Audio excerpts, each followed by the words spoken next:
Good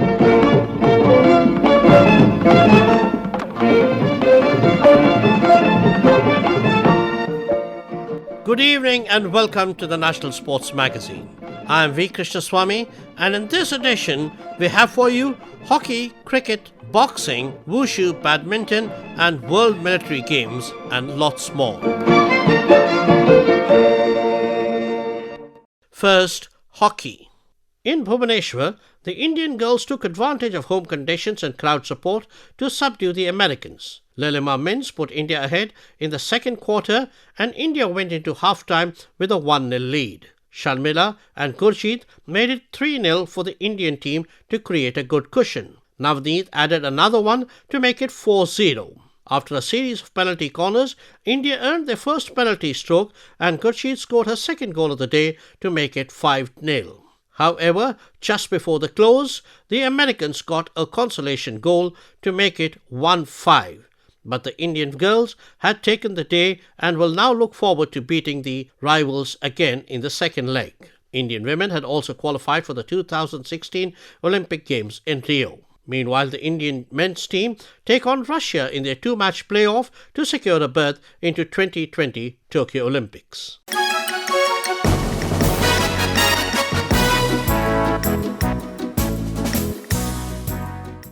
We now move on to cricket. India inflicted on South Africa one of their worst ever defeats in recent memory. Starting from the T20 series and going on to the test matches, Indians dominated the whole scenario and won the T20 series 2-0 as one match was abandoned. And then they wiped out the South Africans 3-0 in the three-test match series. The only time South Africa seemed to be on even keel was in the first T20 match, which was abandoned in Dharamshala without a ball being bowled. India won the first T20 by 7 wickets with 6 balls remaining in Mohali, while they took the next one by 9 wickets with 19 deliveries remaining in Bengaluru. In the test matches, India won the first one in Visakhapatnam by 203 runs and followed that up with an innings and 137-run win in Pune. The third and final test in Ranchi was also one-sided, with India winning by an innings and 202 runs. This was the first time that India had whitewashed South Africa in a test series. India's record at home in recent times is extremely impressive. They have won 11 consecutive test series. The biggest factor in India's consistency at home is multiple players contributing and stepping up, which is helping them to destroy opposition. Rohit Sharma established himself as a test opener by the end of the series, scoring 529 runs, and also Ajinkya Rahane showed his worth. Rohit Sharma became the 5th Indian opener with 250-plus scores in the same test series. Sharma is also the only Indian to complete a double century in test matches with a 6. He became the 5th Indian opener to score 500 runs plus in a test series after Vinu Mankad, Budhi Kundran, Sunil Gavaskar and Virendra Sehwag. Sharma is only the 4th player to score a double century in both test matches and one-day internationals after Sachin Tendulkar, Sehwag and Chris Gayle.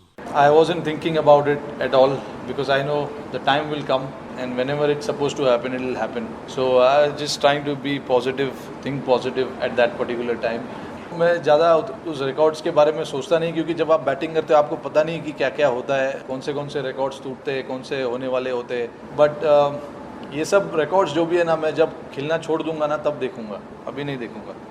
The highlight of the first test was a double century by Mayank Agarwal, who scored 215, and Rohit Sharma, who scored 176 and 127 in the 2 innings that he played. Among bowlers, Ashwin took 7 for 145 in the first innings, and in the second innings, Shami took 5 wickets and Ravindra Jadeja had 4. In the second test, Mayank Agarwal got another century, 108, while skipper Virat Kohli scored 254 magnificent runs and Jadeja scored 91. Ashwin once again had 4 wickets and Umesh Yadav had 3 and Shami 2. Making South Africa follow on, Indians were on the top again as Jadeja and Yadav picked 3 wickets each and Ashwin took 2.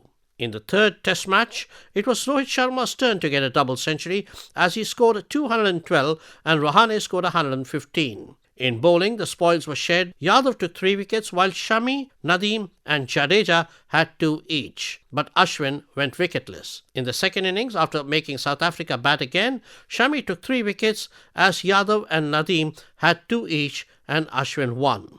It was one of the finest series for Rohit Sharma and Shahbaz Nadeem, who made his debut. मैंने जब शुरू किया था, मैं बहुत young था, 15 साल का था जब मैंने रणजी ट्रॉफी शुरू किया था, तो बहुत अर्ली था.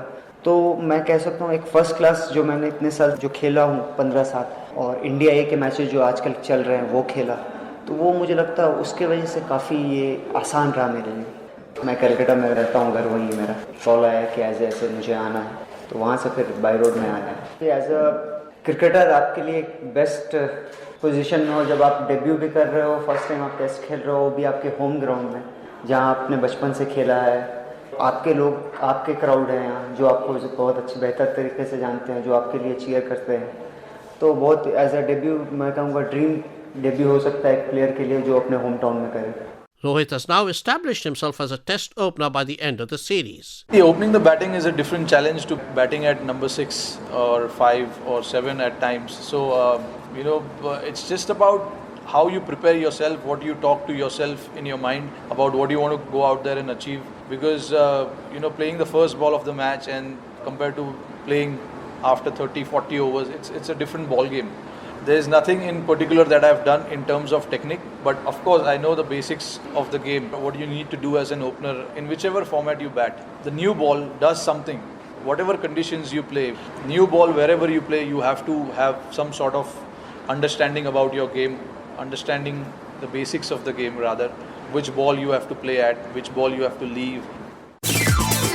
India will now take on Bangladesh next. India is scheduled to play 2 test matches, of which one of them in Calcutta is a day-night affair. Before that, the first test match will be held in Indore. The day-night test in Kolkata will be played with pink ball for the first time in India.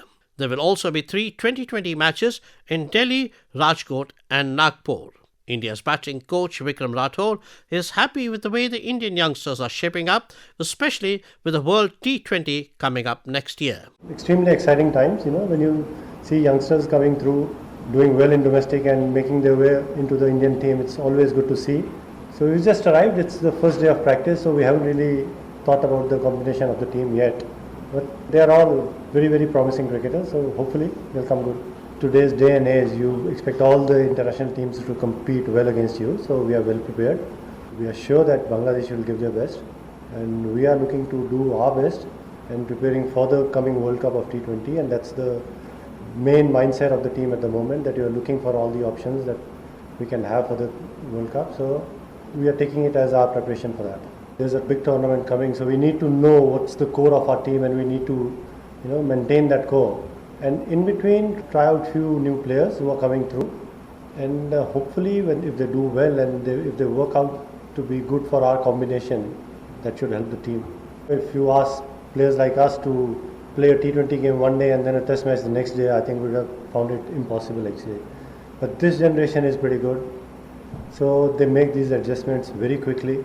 Pink ball, this is something interesting again, day-night test match, so again something new, but I'm sure the way these people handle the pressure and different conditions, they should be fine with this.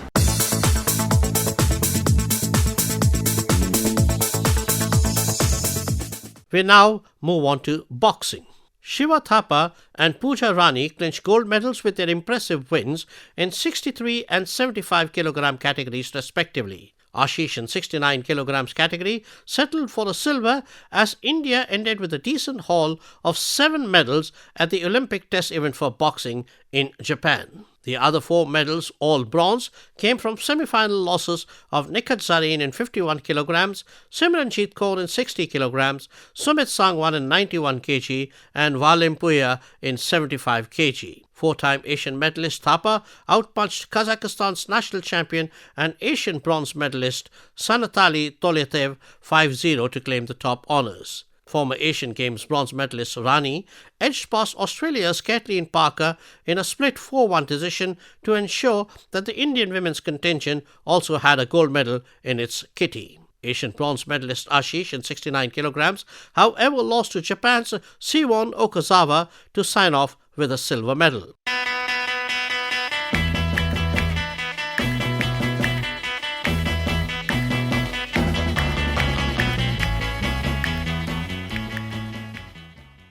From boxing, we move on to World Wushu Championships, where India won a historic gold medal from Praveen Kumar. Haryana's 22-year-old Praveen Kumar and Sanathui Devi of Manipur turned the nation's attention to a relatively unknown sport when they turned in sparkling performances at the World Wushu Championship in Shanghai, China. Praveen placed his name firmly in history books, becoming only the second Indian to win a gold in the World Wushu Championship, defeating Philippines' Russell Diaz 2-1 in 48 kg category. Sanathui bagged the silver medal, losing the final to Yu Yao Lee in the women's 52 kg category. This was her fourth World Championship medal, underlining her consistent performance. Poonam secured a silver in the 75 kg, while Vikrant Balyan was the other medal winner for India with a bronze in men's 60 kg category. India thus finished third overall in the Sanda event behind Iran and China with a gold, 2 silvers and a bronze medal. Self-belief and intense practice were key to Praveen's campaign, who started practicing Wushu in 2011, all of 14 years old then. Praveen was often ridiculed and laughed at, since many, including his parents, were unaware of the sport of Wushu. But Praveen held firm and put to rest all doubts with his dominant performance at the World Championship in China.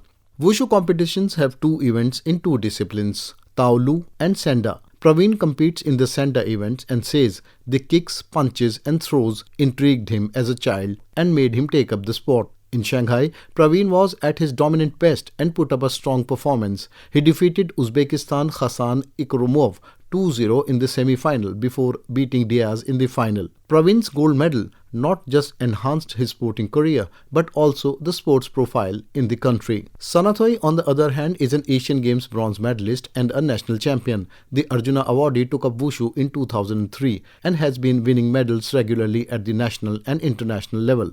She had earlier won 3 consecutive silver medals at the World Championships, which were held in Turkey in 2011, Malaysia 2013 and in Jakarta in 2015. She clinched a bronze medal at the 2014 Incheon Asian Games and also at the World Cup in the same year.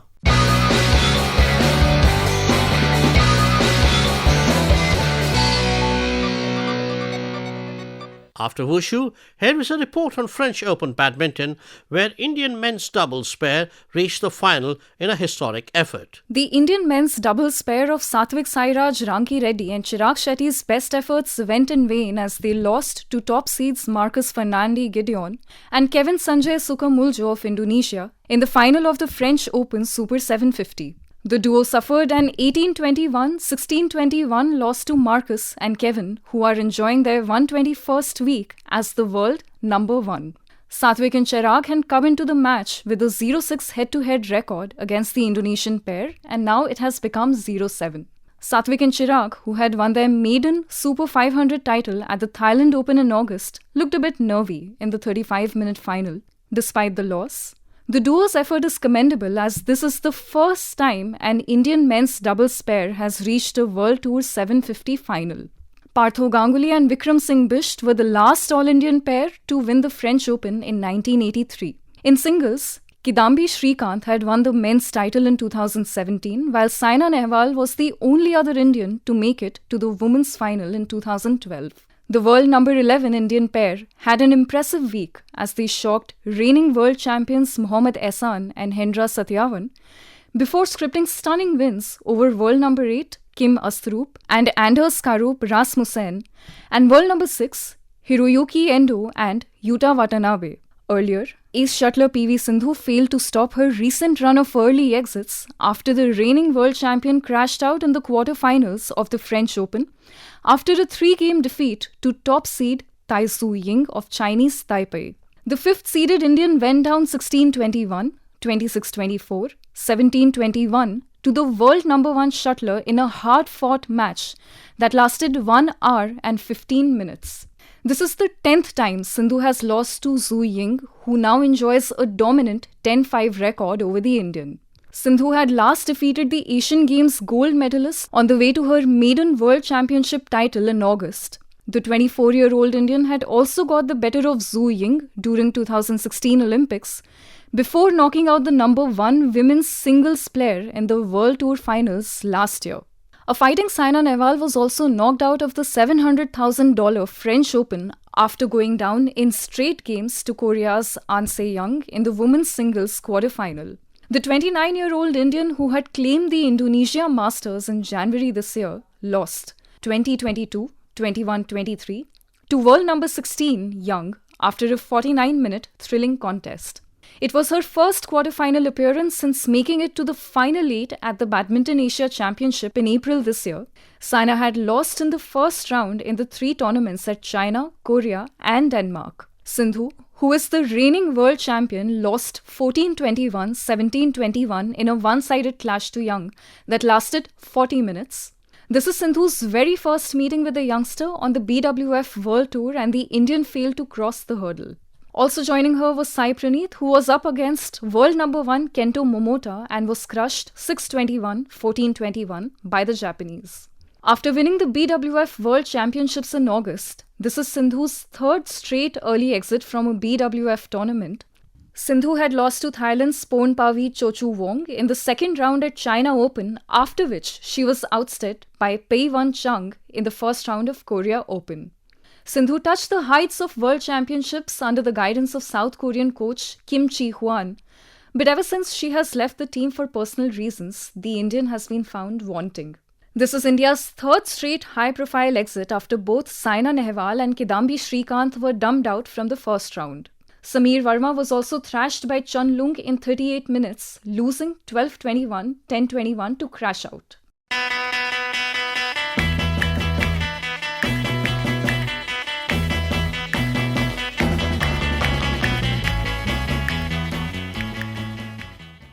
The Indian contingent also took part in the World Military Games in China and did very well. India finished the 7th Military World Games in Wuhan, China with 1 gold, 1 silver and 2 bronze medals.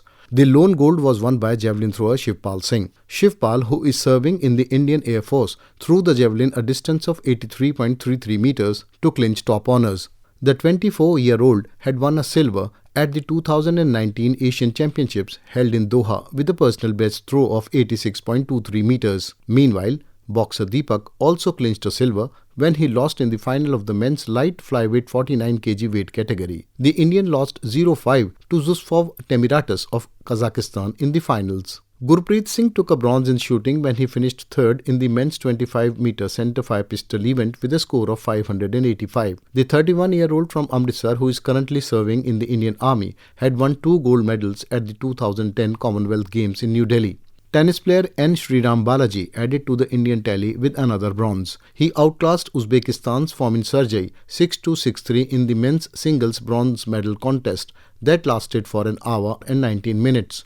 Earlier, in the men's disabled category, Anish Pillai and Virender won gold in shot put 1F1 and 1F5 events respectively, while Gunashekharan also secured a gold in 200 meters racing event. However, there was no luck for middle distance runner Jinson Johnson as he finished 5th in the men's 1500 meters final with a timing of 3 minutes 49.34 seconds. The gold, silver and bronze in this event went to Poland's Rozmis Mikal, Morocco's Ulda Hikma and Lewandowski Marcin of Poland respectively. India also missed a medal in the men's 4x400 meter finals after the quartet of Kunu Mohammad, Putan Puruk, Santosh Kumar Tamilsaran, Jabir Madri Pallialil and Mohammad Anas Yahya finished 4th with a timing of 3 minutes 6.81 seconds. Hosts China topped the medals tally with 131 gold, 64 silver and 37 bronze medals. Second place Russia finished with a total of 157 medals. These included 49 gold, 51 silver and 47 bronze medals, while Brazil were third with 20 gold, 29 silver and 33 bronze for a total of 82 medals. Like the Olympics, the Military World Games are held every 4 years. The inaugural competition was held in Rome in 1995 and this is the first time that China hosted the event. More than 9,000 athletes from 109 countries took part in the Wuhan Games. Following in the footsteps of the senior hockey team, the Indian hockey junior team went to the Johor Cup in Malaysia but lost to England in the final. India's junior men's hockey team failed to get past the Great Britain barrier, losing 1-2 in the final of the Sultan of Johor Cup Under-21 men's hockey tournament in Malaysia earlier this week. This was the junior team's second consecutive loss to Great Britain in the final of the annual tournament. Last year, India had lost 3-4 to Britain in the penalty shootout after the teams were tied 2-2 in regulation time. India fielded a strong team led by talented defender Mandeep Moore and had experienced members like Dilpreet Singh, Gursahibjit Singh and Shailanand Lakra in the ranks, all with senior team experience. But the lack of a regular coach hit the team's preparations hard and it reflected in the final showing. India, who have been without a coach since the sacking of Jude Felix in July, conceded in the final minutes of the final to let Great Britain walk away with the title. In the final, Gursahibjit Singh handed India the lead in the 49th minute, scoring off a penalty corner. Britain equalised in the very next minute through Stuart Rushmere.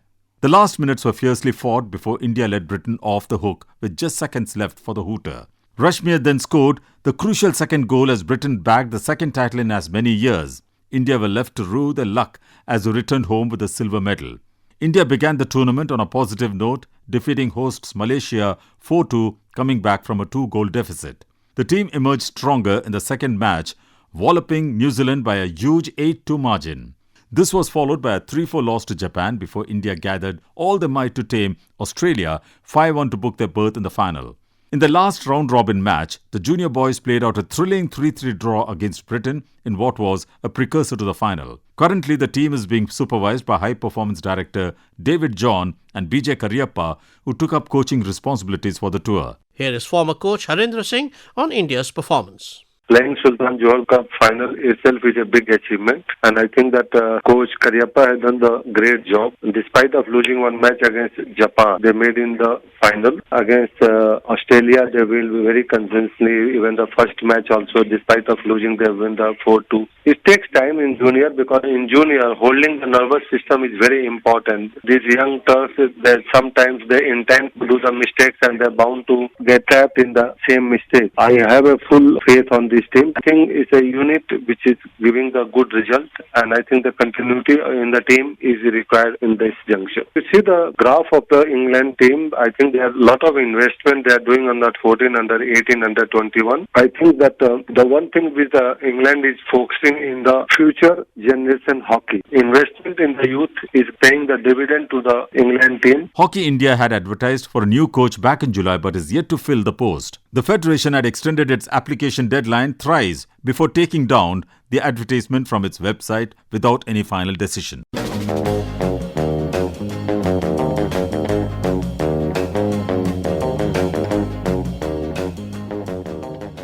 Football, we now take a look at the World Cup qualifiers by the Indian team. India's chance of making the cut for the 2022 FIFA World Cup received a jolt when they were held 1-1 by a much lower-rated Bangladesh in a Group E qualifier at the iconic Yuba Bharti Krirangan in Kolkata.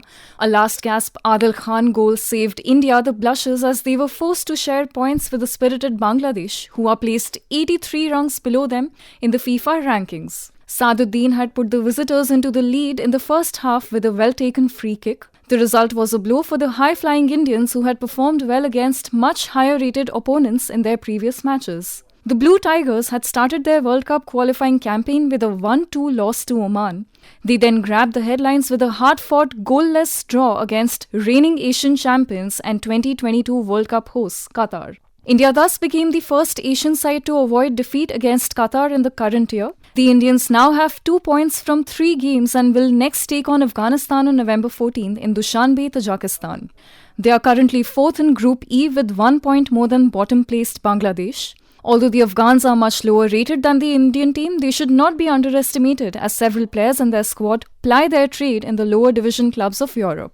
They have the ability to pull off an upset if the Indians repeat the sense of complacency which was on full display before the match against Bangladesh.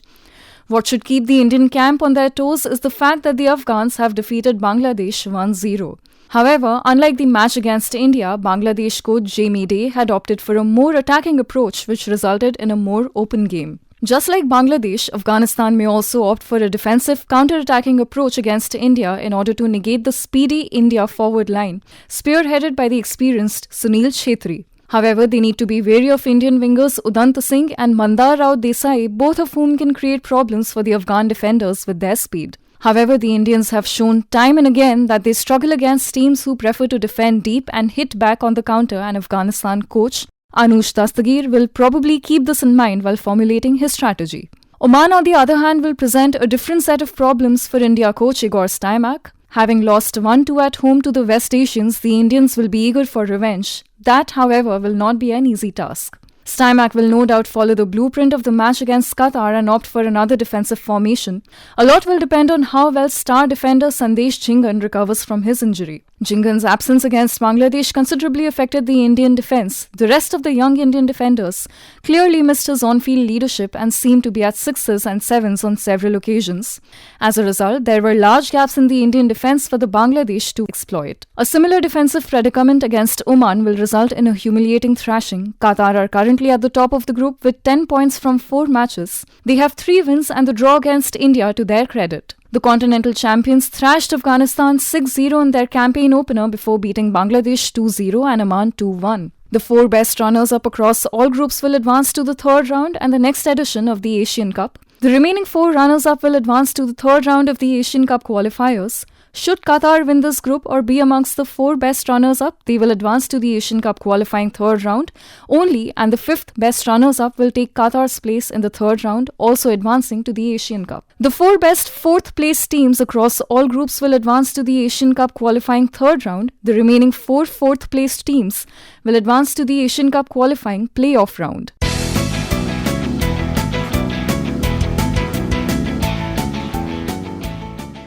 This fortnight, we also had the Delhi Half Marathon, where the athletes put up a very good performance.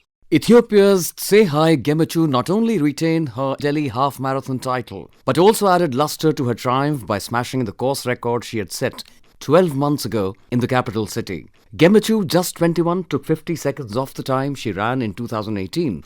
To win the $27,000 first prize, the women's race came down to a thrilling head-to-head duel over the final 5 kilometers between the defending champion and her compatriot Yalamzerf Yehuelo. Yehuelo, even younger than the winner, having just turned 20 in August, took more than 3 minutes off her previous best for the distance when finishing just 1 second behind Gemechu in 66 minutes and 1 second. Zaineba Yaima, who started to lose contact with the leading pair just before 15 kilometers, held on to make it an Ethiopian 1-2-3 when she crossed the line in third place in 66 minutes and 57 seconds. Among the thousands of spectators standing close by the finish line in the Jawaharlal Nehru Stadium, watching Gemechu run the fastest ever women's half marathon in India was the men's winner Andamlak Belihu, who also retained his title. Belihu, also from Ethiopia, had finished just under 7 minutes earlier after improving his personal best by 8 seconds from his winning time of 12 months ago, stopping the clock on this occasion at 59 minutes and 10 seconds. In similar fashion to the women's race, the men's contest also saw a thrilling head-to-head battle. Meanwhile, as far as the Indian performance is concerned, Shrinu Bugata continues to put up excellent performances in 2019 as he backed up his Tata Mumbai half marathon win with a victory at the Airtel Delhi half marathon with a timing of 1 hour 4 minutes and 33 seconds. Suresh Patel clinched silver after finishing the race in 1 hour 4 minutes and 57 seconds, and half marathon debutant Harshad Mhatre, clocking a time of 1 hour 5 minutes and 12 seconds, won the bronze medal in the Indian elite men's category. In the Indian elite women's category, Loganathan Surya emerged first in 1 hour 12 minutes and 49 seconds, followed by Parul Chaudhary and Chinta Yadav.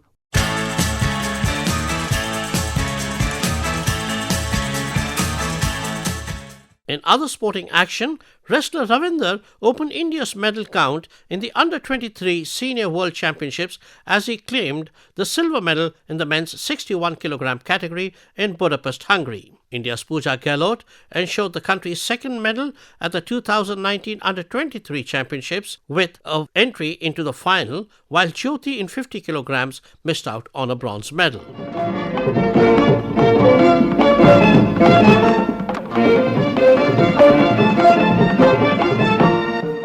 And that's all in this edition of the National Sports Magazine.